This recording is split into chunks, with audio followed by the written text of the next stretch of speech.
Mais nous, quand il y a le bon, mais bon, au PAC, moi, tu couches bien bas, tu couches bien bas, que ma soeur dit, anema. Mais à ma foi, dit, à ma romain, le témoin d'une du beau gars, comme le nom de Jésus-Christ, et du romain. Amen. En langue Hatchan, Amando veut dire la grande famille ou la famille maternelle. Les Tchamans, couramment appelés les Ébriers, sont un peuple qui viendrait du nord-est de la Côte d'Ivoire et ont été de grands résistants pendant la colonisation. Anunkwate, plus connu sous le nom de Blocos, est situé au bord de la lagune en plein cœur d'Abidjan, non loin du quartier administratif du plateau. Mais les Ébriers ne se laissent nullement influencer par la modernité de cette grande ville. Quelle que soit l'activité socio-professionnelle d'un membre de la communauté ébriée, son rang traditionnel est prioritaire. Les femmes partagent leur temps entre l'éducation des enfants, la fabrication et la commercialisation de l'atiéké. Les hommes s'occupent de l'organisation sociale, politique et religieuse du village. Très attaché à ses coutumes et traditions, ce peuple combatif célèbre tous les 5 ans les fêtes de génération qui marquent l'initiation de l'adolescent à l'âge adulte. Toutes les générations et classes d'âge du village et des 7 villages ébriés avoisinants se retrouvent dans ces fêtes qui perpétuent au son des tambours de guerre l'esprit rebelle de ce peuple.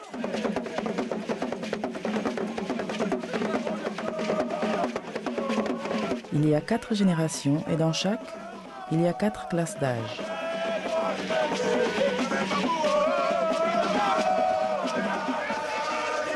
Tous les ébriers se définissent depuis l'adolescence par rapport à leur classe d'âge et à leur génération. Ne pas envisager de faire son initiation pour un ébrier est un facteur d'exclusion de la communauté. Dans la classe d'âge, il y a un premier guerrier, un deuxième guerrier, un palabreur, les éclaireurs ou clairvoyants qui protègent le guerrier, les maîtres, les frères de classe d'âge, les parents, les invités, les amis.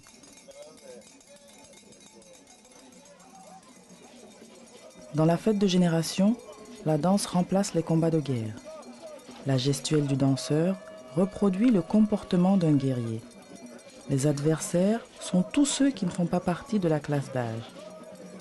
Chaque geste, chaque chant, chaque objet et chaque pratique ont une résonance mystérieuse et mystique que seuls les initiés connaissent et qui lient tous les membres de la classe d'âge lors de cette initiation et pour tout le reste de leur vie.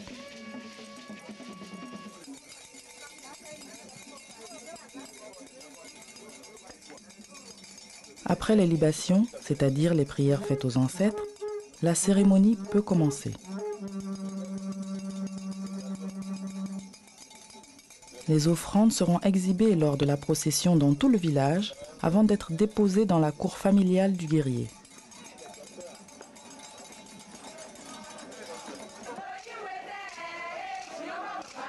Le groupe choisit une marraine et un parrain.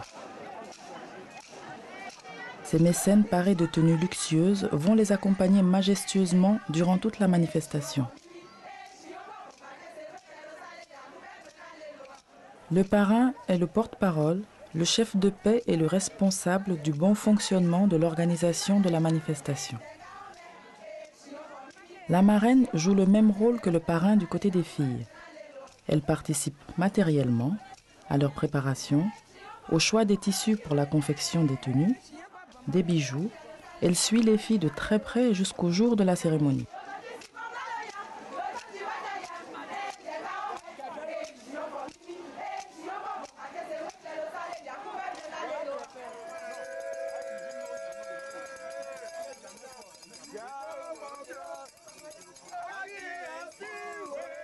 Chez les Ébriers, comme toutes les ethnies appartenant au groupe Akan, la succession est matrilinéaire. Les enfants sont les héritiers du frère de leur mère.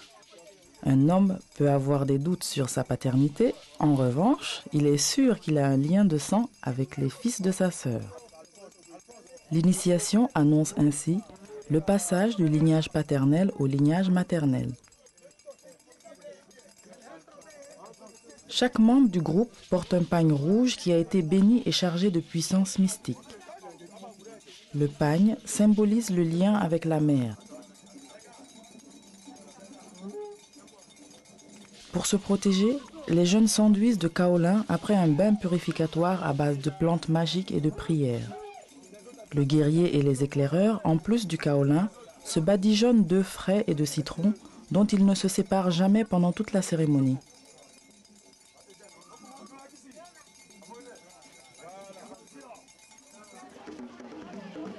Être guerrier de sa classe d'âge est un honneur, un statut qui offre des privilèges, mais exige pour celui qui a été choisi des qualités morales et physiques.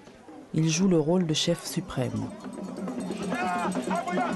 Lors de sa préparation, le guerrier va être chargé d'une puissance mystique. Grâce à des potions secrètement transmises, sa vision sera développée. Il aura non pas 2 yeux, mais 4. Je suis le chef guerrier de ma génération. Personne ne savait à l'administration là-bas que j'étais guerrier parce que je cachais. Moi, ça me faisait honte. Voilà.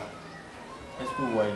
Mais seulement que quand je finis le boulot là-bas, je descends ici à 19h, à 21h ou à 20h, je rendais au campement là-bas pour apprendre à danser. Donc, je n'ai pas encore déclaré officiellement que voilà, monsieur le directeur de l'école nationale de police, je suis ceci, je suis cela dans le village. Parce que moi, ça me faisait honte. Parce que de peur que mes camarades me taquinent. Oh, guerrier, ouais, c'est comme ça, voilà. Ouais, donc c'est resté entre moi. Ouais, donc bon, ça pesait sur moi. Arrivé ici, je danse jusqu'à 1h du matin ou minuit. Arrivé à la maison, je me lave. Le lendemain, les rassemblements sont à 6h15. C'est dur. J'ai tout le corps qui me fait mal, des trucs comme ça, mais je faisais quand même un effort. Là, mon petit guerrier n'était pas encore là. J'étais le seul. Ouais.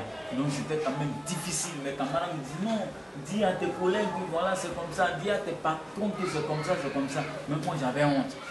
Parce que j'étais rentré fraîchement à la police. Bon, je ne pouvais pas dire à mes patrons que voilà, c'est comme ça, comme ça, comme ça, comme ça. Je ne suis pas un gradé, je suis seulement un simple sous-officier. Sous-officier de police et puis en plus, un élève. Un élève sous-officier de police. Donc, il était moins que rien. Si tout de suite, le ministre de la Sécurité ou bien le président de la République me radie. C'est-à-dire que je vais parler de hiérarchie. Ouais. Le rapport va monter jusqu'au ministre de la Sécurité, M. Radier. La catégorie, est-ce que vous allez me nourrir? Vu le procès verbal qui reconnaît les traditions indigènes en Côte d'Ivoire, vu la loi de 1958 qui reconnaît l'autorité du chef du village en pays ébrié, vu la loi portant nomination des chefs traditionnels en pays ébrié, tu comprends, ça veut dire qu'on porte une attention à la tradition Atyan, c'est-à-dire la tradition d'Abidjan. Martial, Roland sont en danger devant l'administration parce qu'ils sont venus danser, sont venus rendre des hommages militaires, des hommages guerriers à un des fils du village, et puis l'administration les a blâmés parce que, étant un jour ouvrable, ils ne sont pas allés travailler. Nous, fils du village, nous nous mettons dans notre tenue du village et nous allons rendre visite au responsable, notre guerrier qui l'a renvoyé, qui l'a licencié. Nous nous disons qu'il n'a pas le droit de le renvoyer parce qu'il a respecté les honneurs du village, les honneurs traditionnels.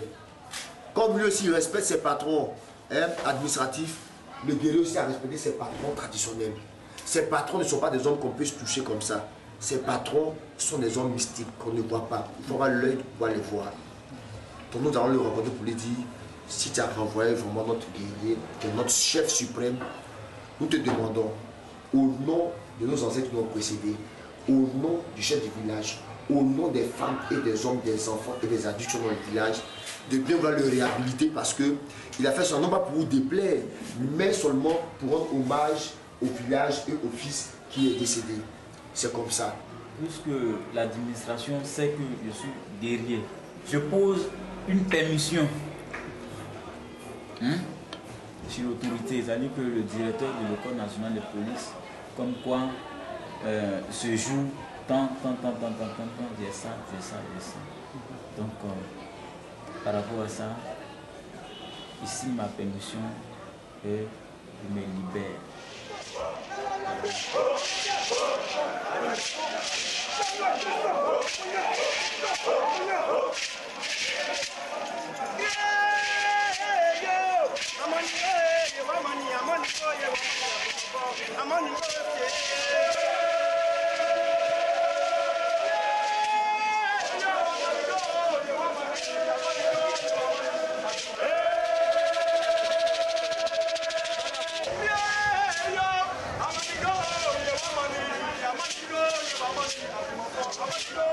Les chants font l'éloge du guerrier et des membres de la classe d'âge, mais aussi sont des joutes oratoires qui s'adressent aux membres des autres classes d'âge.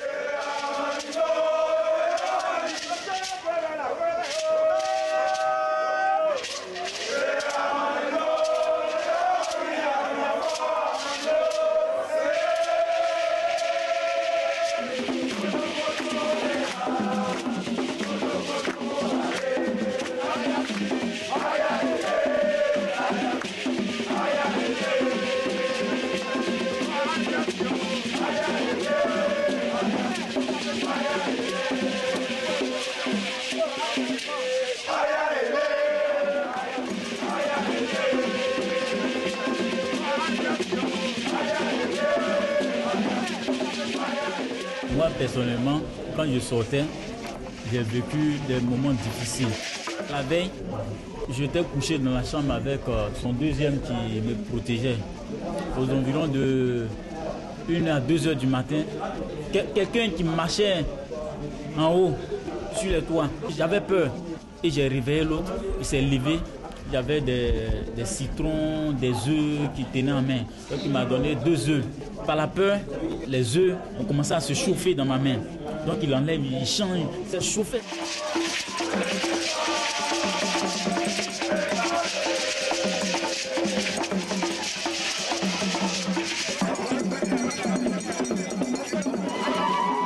Le seul gars qui danse parmi les hommes, c'est lui le guerrier. Là, on peut distinguer un guerrier. À son physique, sa manière et son voilà. Il y a beaucoup d'étrangers qui arrivent, on ne sait pas qui est qui. Il y a beaucoup de sortes de pièges. Il y a des pièges que certaines personnes tendent par le bas. Mais il y a certaines personnes qui creusent des trous accompagnés de feu. Arrivé devant, celui qui était plus avancé a levé le bras gauche pour dire que voilà, attention, il y a un piège. Ouais. Donc il faut avoir des gens quand même forts pour pouvoir détecter tout ça. Parce que s'ils sont un peu distraits, en tout cas, tu vas mourir.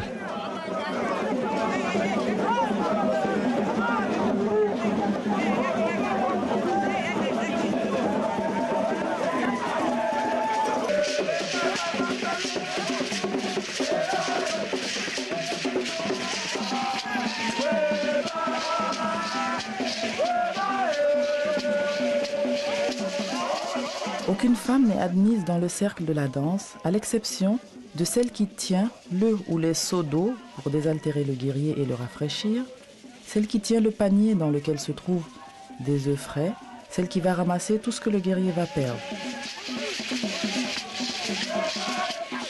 En général, ces femmes sont très proches de lui, sa mère, sa tante, sa femme ou sa sœur.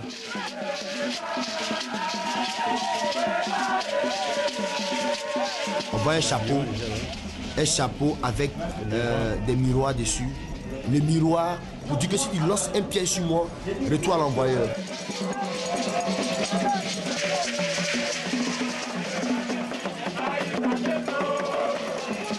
Les raffias, les rameaux, tout le rameau qu'il met sur lui là, c'est juste pour honner son corps. Mais c'est aussi pour te dire qu'il va dans la paix. Mais comme toi tu veux le détruire, c'est quand tu poses des pièges, non? Faut pas oublier ça. Hein?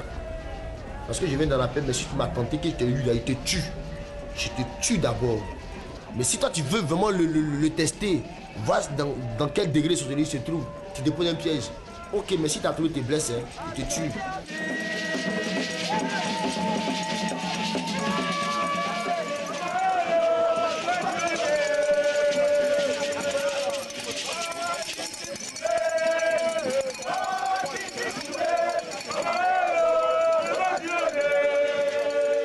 Personnellement, j'ai perdu ma grand-mère maternelle.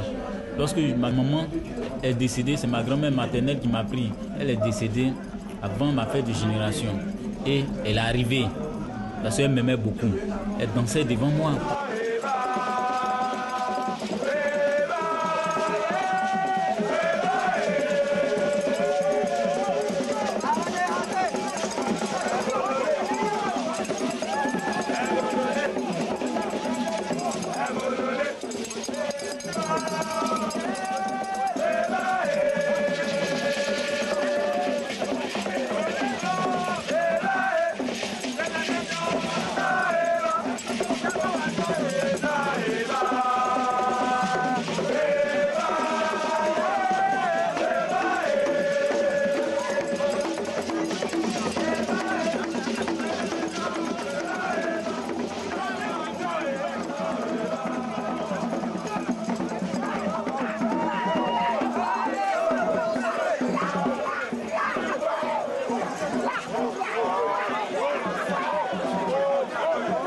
Dans le temps, je ne voyais rien parce que tout m'amusait. Ouais. Bon, nous sommes allés chez notre, je sais pas s'il faut l'appeler directrice ou même maîtresse. Notre grand-mère. Notre grand-mère. Elle m'a dit, ah, que ma maman lui a dit des choses. Maintenant, j'étais étonné. La maman dit, avant de me laver, de mettre, ça dit que la poudre dans l'eau, un peu de parfum, citron, ceci, cela, bois me laver, que ça va me faire du bien, me fera du bien. Non, moi je ne croyais pas à tout ça. Ben, je ne faisais seulement que exécuter.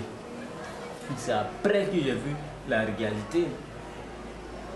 Après que j'ai vu, ah, c'est comme ça, c'est comme ça, c'est comme ça. Ah, c'est vrai. Quand tu es guéri, il y a beaucoup de choses qui se passent. Et puis, ce n'est pas toutes les choses qu'il faut dire.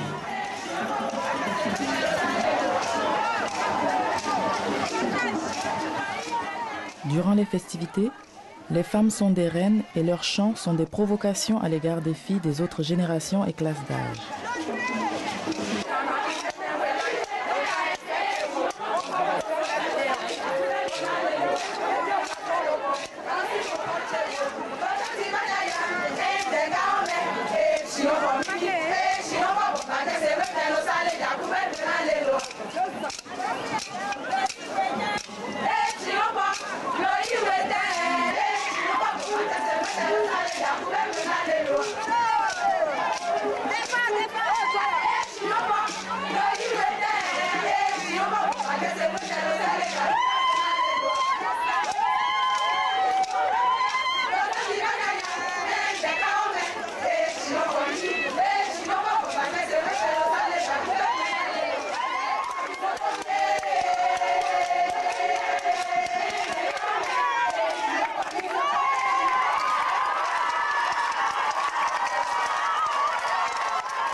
Du moment où il devenait guerrier, où il était guerrier, j'ai constaté que les choses avaient changé. C'était pas comme avant sur le plan des femmes.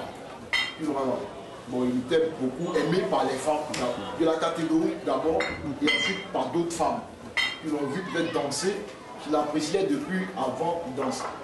Je n'ai jamais vu un membre de ma génération dans mon salon me dire voilà, mon ami, aujourd'hui, qui c'est? Qu'est-ce que tu veux? Bon, je vais t'envoyer la chérie. Je n'ai jamais vu. Tu veux qu'elle est devant moi? Je n'ai jamais vu. Tout bon guerrier, avant de sortir, se fait plaisir. Comme tout bon toreador en Espagne, avant de sortir, se fait plaisir. Tu le sais. Avant de sortir? Avant de sortir, tout bon toreador se fait plaisir. Avec quelle fille? Une nouvelle fille ou bien sa femme?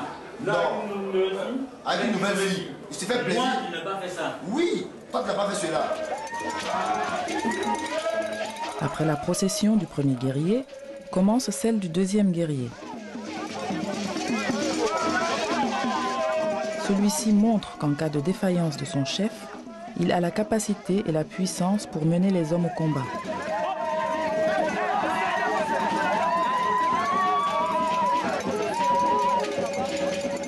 Son pouvoir est multiple.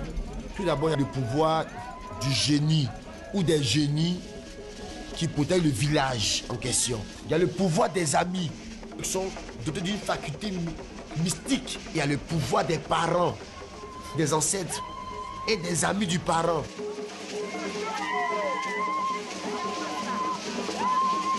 Sa mère vient de France spécialement, ça fait des générations. Elle est dotée d'une faculté, d'une force mystique. Vraiment, quand elle est venue, elle lui a dit, mon fils, tu danseras et aucun de ceux qui veulent te poser un piège n'auront le droit parce que je suis là. Moi, je suis une femme. Je suis une femme garçon.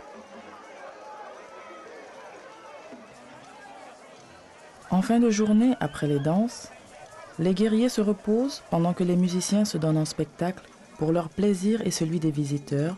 Ensuite, avec les membres du groupe, ils les raccompagnent à leur domicile. Il faut faire plaisir à ses amis. Il faut qu'il leur montre vraiment qu'ils ne se sont pas trompés des garçons, de personnes, que vraiment c'est celui qui va les prendre. Donc il fait plaisir d'abord à ses amis et fait plaisir aussi à ceux qui sont arrivés, qui sont venus d'ailleurs.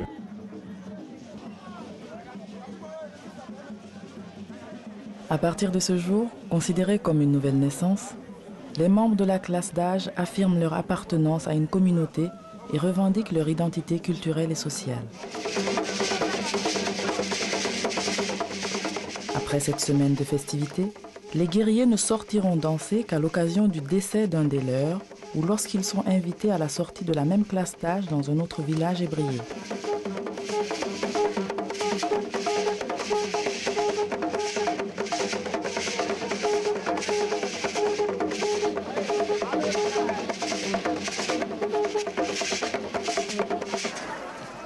La cérémonie dure 7 jours, 6 jours pour les ancêtres, 1 jour pour Dieu, ou encore 6 jours pour la tradition, 1 jour pour l'Église. Le jour de l'Église, les membres de la classe d'âge, dans des tenues de fête, portent des parures de famille qui se transmettent de génération en génération et paradent dans tout le village pour montrer leur fierté.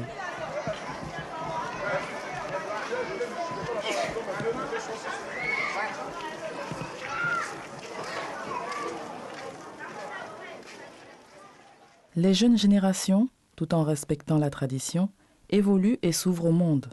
Sans être ébrié, on peut faire son initiation. Il faut en avoir le vif désir et accepter le règlement et le fonctionnement de la communauté.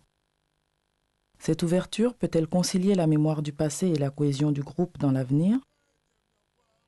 La force des liens qui se sont noués lors de cette initiation peut conduire le groupe à la loi du silence. Les anciens, les guerriers et les jeunes auront-ils assez de valeur et de force morale pour que ce rituel reste l'hommage d'une communauté très ancienne, honorable et fière?